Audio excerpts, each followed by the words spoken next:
You won't believe what just got exposed about the WNBA's biggest embarrassment of 2025.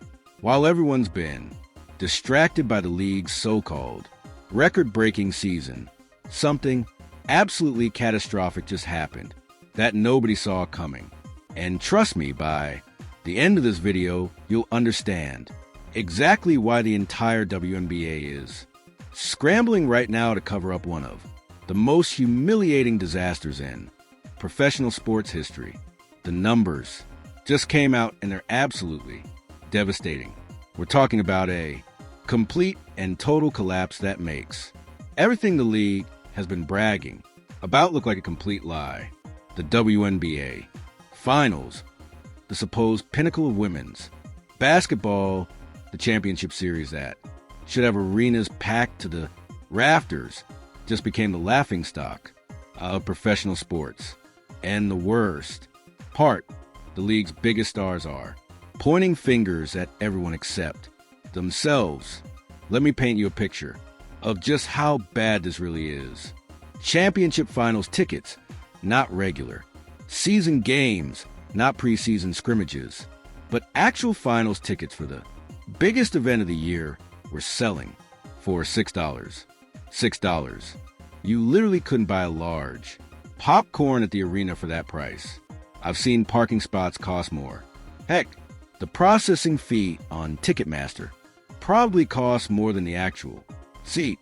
This isn't some random Tuesday night game in February. This is the finals, the championship, the moment the entire season builds toward, and fans would rather spend their money on literally anything else. But here's where it gets absolutely wild. Just months earlier, when Caitlin Clark and the Indiana Fever were playing in that same arena, those exact same seats were going for hundreds, sometimes thousands of dollars. Courtside tickets during Fever games, $2,000 minimum. People were fighting over resale tickets like they were concert passes for Beyonce. The energy was electric. The crowds were insane. And suddenly, the WNBA looked like it might actually become something special. Fast forward to finals, and you can get better seats for less than the cost of a combo meal at McDonald's. Make that make sense. Now, before we go any further, if you're as shocked by this as I am, do me a favor and smash that like button and drop a comment below telling me if you saw this disaster coming, because I guarantee the lead didn't. Also, hit that subscribe button because we're about to expose exactly what's really happening behind the scenes that nobody else is talking about. So, what's actually going on here?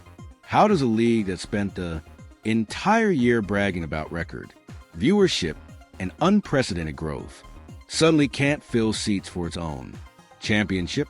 The answer is simpler than anyone wants to admit, but it's also way more complicated than just blaming one person or one team.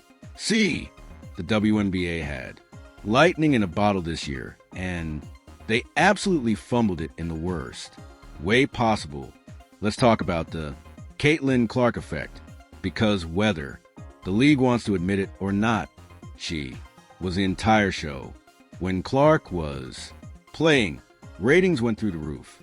Merchandise sales exploded. Casual fans who'd never watched a single WNBA game in their lives were suddenly tuning in every night. The Fever games weren't just basketball. They were events. Social media was buzzing. Sports shows were actually talking about women's basketball without it feeling forced. And for the first time in forever, the WNBA felt relevant. But here's what nobody wants to say out loud. The second Caitlin Clark was involved, everything collapsed. Not slowly, not gradually, but immediately, like someone flipped a switch and all the lights went out. The casual fans disappeared. The buzz evaporated. The energy died. And suddenly, we're back to the same old WNBA that nobody outside of hardcore fans really cares about. That's not an opinion. That's just what the numbers show. When the Fever got eliminated and Clark's season ended, the finals became an afterthought. Now, Sophie Cunningham, over at the Fever, has been one of the few players willing to speak honestly about what's happening. She's not out here making excuses or blaming fans for not showing up. She gets it. The product has to be compelling enough that people want to watch. You can't guilt trip fans into caring. You can't shame them into buying tickets. You have to give them something worth their time and money. And right now, without that star power that Clark brings, the finals just aren't cutting it. But that wasn't the whole story, because while ticket sales were tanking and arenas were looking like ghost towns, something even more shocking was happening behind closed doors. Players started speaking out, and what they said exposed a massive problem that the league has been trying to hide for years. Asia Wilson, the four-time MVP and supposed face of the league, had what can only be described as an epic meltdown after Game 2 of the finals. And who do you think she blamed for the empty seats? Not the boring matchup, not the lack of promotion, not the terrible officiating that turned casual fans away all season. Nope, she blamed Caitlin. Clark fans, you read that right. The league's biggest star is mad that fans of the most popular player don't want to watch games that player isn't in. It's like being angry that people don't want to watch a movie after the main character dies in the first act. This is the mentality that's killing the WNBA. Instead of recognizing that Clark brought something special that the league desperately needed and figuring out how to build on that momentum, some players are acting like she's the problem, like her success somehow diminishes everyone else. It's petty, it's short-sighted, and it's exactly why the league can't get out of its own way. And let's be real for a second. The officiating this season was an absolute joke, and everyone knows it. When the Fever were playing the Aces earlier in the playoffs, the calls were so one-sided it looked rigged. Clark was getting hammered with no whistles while breathing on an Aces player drew a foul. Fans aren't stupid. They see what's happening, and when they feel like the league is actively working against a player they came to see, why would they stick around? The refereeing controversy reached a boiling point when multiple analysts, including some former referees, started pointing out the obvious discrepancies in how games were being called. Social media exploded with compilation videos showing Clark getting fouled with no calls, while opposing players were getting superstar treatment. The league's response radio silence.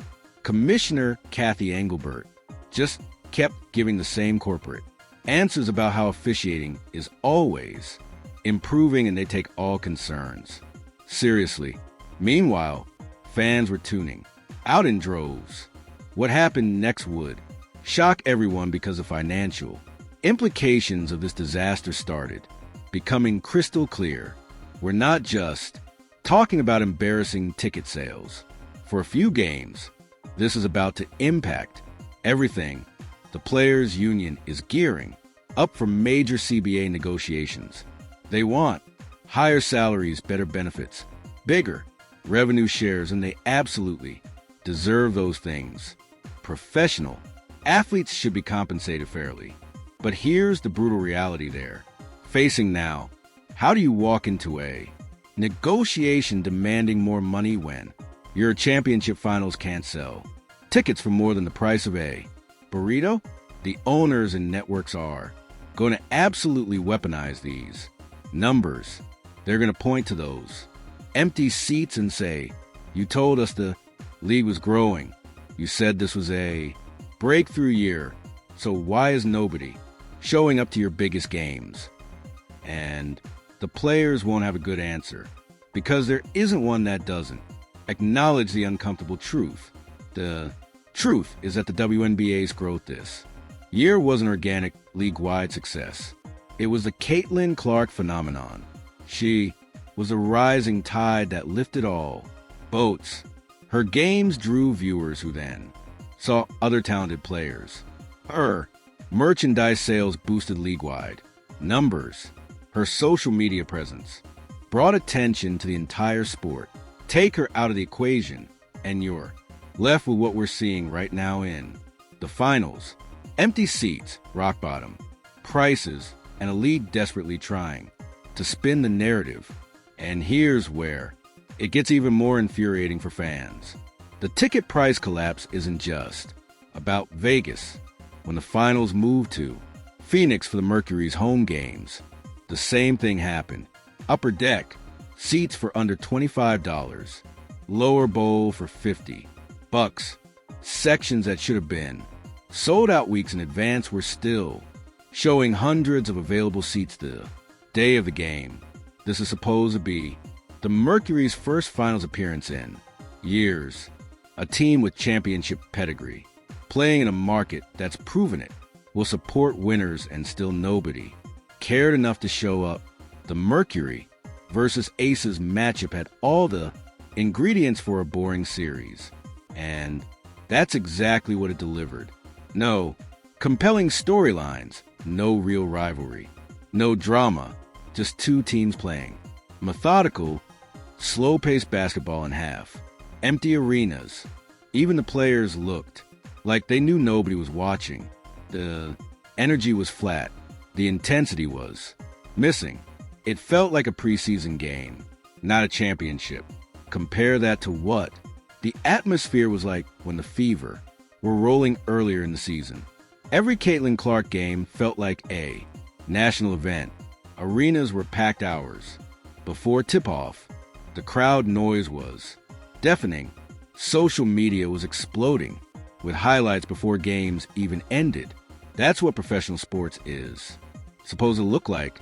That's the energy that sells tickets, attracts sponsors, and builds long-term fan bases. And the WNBA had it briefly before completely squandering it. But the most damning evidence of this disaster came from the TV ratings. Game 1 of the finals drew the lowest viewership for an opening finals game in over a decade. We're talking about numbers that would embarrass a regular season Sunday afternoon game, let alone the championship. Advertisers who'd been excited about the WNBA's growth earlier in the year started pulling back. Networks that had been hyping up their coverage suddenly went quiet. The entire house of cards that the league built on the back of Clark's popularity came crashing down the moment she wasn't there to hold it up. And Commissioner Kathy Engelbert's still out here giving victory lap interviews about how the league is in the strongest position it's ever been in. The disconnect is absolutely staggering. While she's talking about growth and progress, fans are posting screenshots of entire sections of empty seats. While she's celebrating partnerships and sponsorships, ticket prices are dropping below the cost of arena parking. It's like watching someone insist their house is fine while it's actively burning down around them. The social media reaction has been absolutely brutal. Fans are roasting the league mercilessly. Memes about the ticket prices are everywhere. People are joking that you could buy tickets to every remaining finals game for less than a tank of gas. Others are pointing out that Caitlin Clark's signature shoes cost more than courtside final seats. It's become a punchline, and that's devastating for a league that was finally starting to be taken seriously just a few months ago. Here's what makes this whole situation even sadder. There are genuinely talented players in this finals. Aya Wilson is putting up incredible numbers. The Mercury have veterans who know how to win.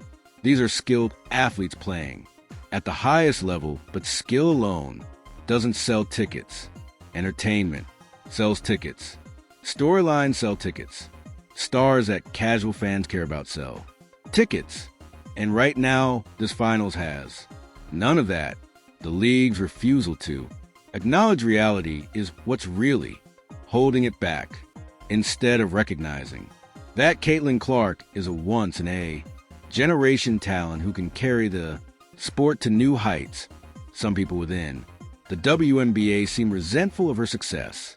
Instead of protecting their biggest star from the constant cheap shots and questionable officiating, they let it happen. Instead of building marketing campaigns around the player who actually moves a needle, they kept trying to force other narratives that fans didn't care about. And now everyone's paying the price. The players who deserve bigger salaries are going to have less leverage in negotiations. The teams that need revenue to improve facilities and travel are going to see decreased income. The fans who want to see the sport grow are watching it regress in real time, all because the league couldn't get out of its own way and embrace what was working. Looking ahead to next season, the WNBA has a choice to make.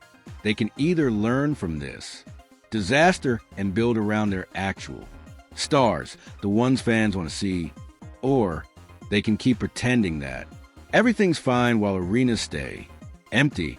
They can either